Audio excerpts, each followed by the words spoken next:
मैं डॉक्टर दीपक शर्मा कार्यक्रम आपकी किस्मत में दर्शकों का स्वागत करता हूं।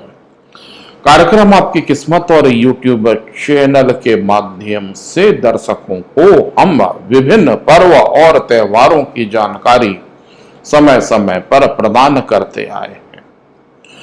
आप हमारे कार्यक्रम आपकी किस्मत डॉक्टर दीपक शर्मा को देखते रहिए और आपको यदि हमारा ये कार्यक्रम पसंद आता है तो आप हमें सब्सक्राइब भी कीजिए। आप हमारे व्हाट्सएप नंबर पर हमसे सीधी बात भी कर सकते हैं। आज हम दर्शकों को एक महत्वपूर्ण विषय पितृ पक्ष के संदर्भ में जानकारी प्रदान करेंगे। प्रत्येक वर्ष में या संपूर्ण वर्ष में 15 दिनों की अवधि हमारे पितरों यानी पूर्वजों के लिए निर्धारित की गई है। इस 15 दिन की अवधि को ही पितृपक्ष या श्राद्ध की अवधि कहा जाता है। ये पितृपक्ष आश्विन कृष्ण पक्ष की प्रतिपदा से लेकर आश्विन कृष्ण पक्ष की अमावस्या तक होता है। कुल 15 दिन की अवधि रहती है जिसमें हमारे पूर्वजों का श्राद्ध कार्य करना पड़ता है। भाद्रपद शुक्ल पक्ष की पूर्णिमा से पितृपक्ष की शुरुआत मानी जा सकती है और आश्विन कृष्ण पक्ष की प्रतिपदा से श्राद्ध कार्य आरंभ होता है। ज्योतिष शास्त्रीय मान्यताओं के आधार पर जब सूर्य देव कन्या राशि में गोचर करते हैं तो पितृपक्ष की अवधि आती है। प्रत्येक साल यानी हर वर्ष में ये 15 दिन की अवधि का क्या महत्व होता है और इसमें किस प्रकार से पूर्वजों का श्राद्ध कार्य करना चाहिए, इसी संदर्भ में आज हम आपको बतलाने वाले हैं। प्राचीन ग्रंथों के आधार पर या पुराणों के आधार पर यह वर्णन प्राप्त होता है कि इस अवधि में हमारे पूर्वज पृथ्वी पर विचरण करते हैं और ये हमारे पूर्वज हमारे समीप विचरण कर हमसे तर्पण की मांग करते हैं।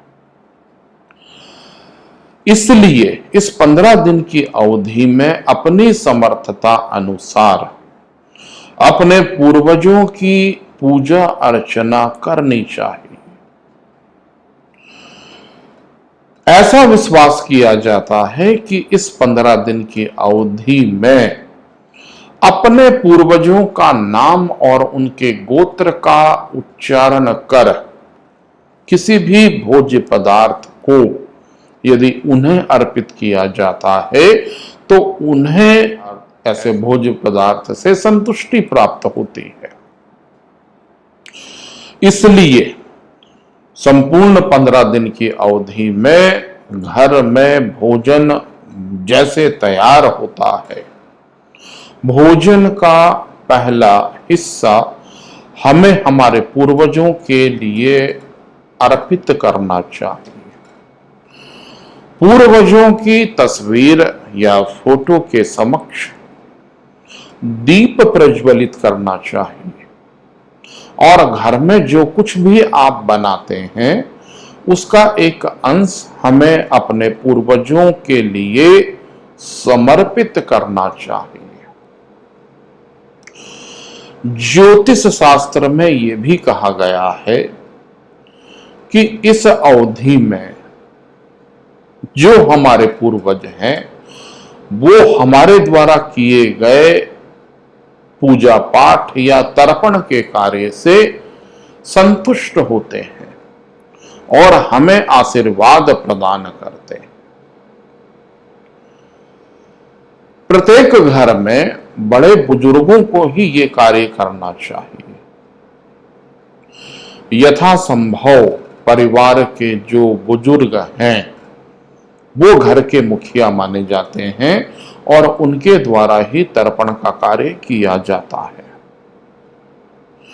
भारत में कुछ धार्मिक स्थलों की मान्यता सदियों से प्रचलित है, जैसे गया अथवा किसी भी पवित्र धर्म स्थल के समीप दूर दूर से लोग अपने पूर्वजों के श्राद्ध कार्य को करने के लिए जाते हैं।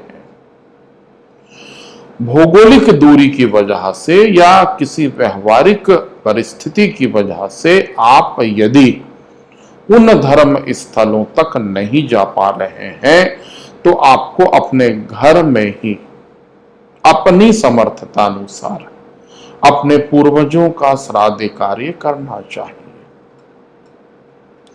यह श्राद्ध कार्य कोई भी जटिल प्रक्रिया नहीं है या इसे क्लिष्ट रूप में नहीं करना है।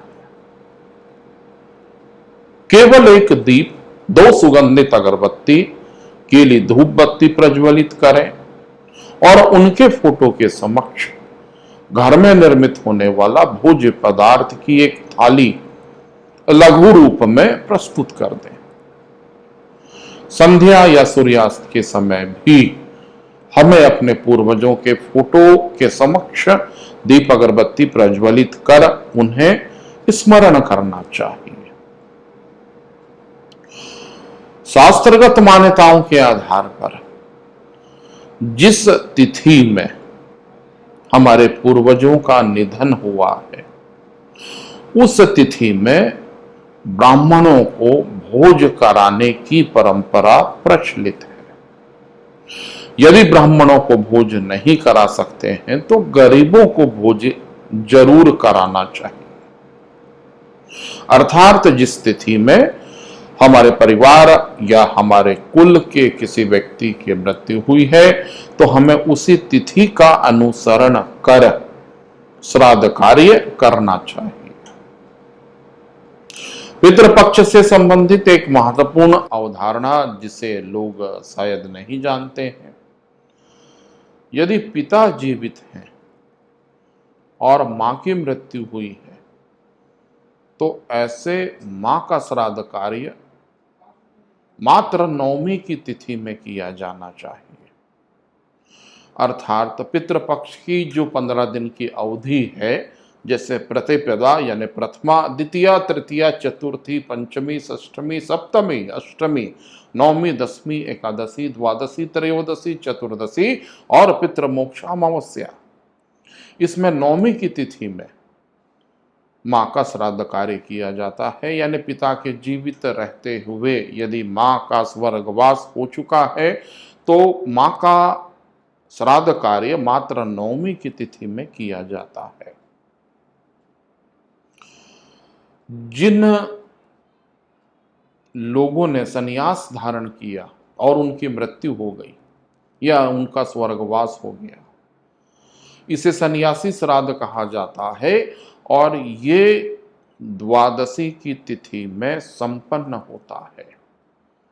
यानी साधु संतों और सन्यासियों के श्राद्ध कार्य को आश्विन कृष्ण पक्ष की द्वादशी अर्थात सन्यासी श्राद्ध के दिन करना चाहिए। जिन लोगों की मृत्यु जल में डूबने से या अग्नि से या किसी दुर्घटना से, अस्त्र शस्त्र से हुई है, ऐसे लोगों का श्राद्ध कार्य चतुर्दशी की तिथि में किया जाता है। पितृपक्ष के अंतिम दिन, जिसे हम पितृमोक्ष अमावस्या कहते हैं, इस तिथि में सभी स्वर्गवासी पूर्वजों का श्राद्ध कार्य किया जा सकता है। अर्थात पितृमोक्ष अमावस्या एक ऐसी तिथि है जिस तिथि में हम अपने समस्त पूर्वजों के श्राद्ध कार्य को संपन्न कर सकते हैं। इस 15 दिन की अवधि में यदि भूलवश आप अपने किसी पूर्वज के श्राद्ध कार्य को करना भूल गए हैं तो पितृमोक्ष अमावस्या की तिथि में उनका श्राद्ध कार्य करना चाहिए। इस पितृपक्ष की अवधि में पक्षियों को दाना डालना चाहिए, पशुओं को विशेष रूप से गाय को रोटी या भोज्य पदार्थ खिलाना चाहिए। इस अवधि में यथासंभव जितना दान हो सके उतना दान गरीबों को करना चाहिए। ऐसा विश्वास किया जाता है कि 15 दिन की अवधि में आपके द्वारा जो कुछ भी दान या अपने पूर्वजों के प्रति उपासना या पूजा पाठ की जाती है, उससे हमारे पूर्वज प्रसन्न होते हैं और हमें आशीर्वाद देकर के जाते हैं। पितृमोक्ष अमावस्या की तिथि में यह पितृपक्ष की अवधि समाप्त हो जाती है। इन 15 दिनों का संपूर्ण वर्ष में विशेष महत्व होता है। शास्त्रों में इस 15 दिन की अवधि को पूर्वजों के प्रति समर्पित कहा गया है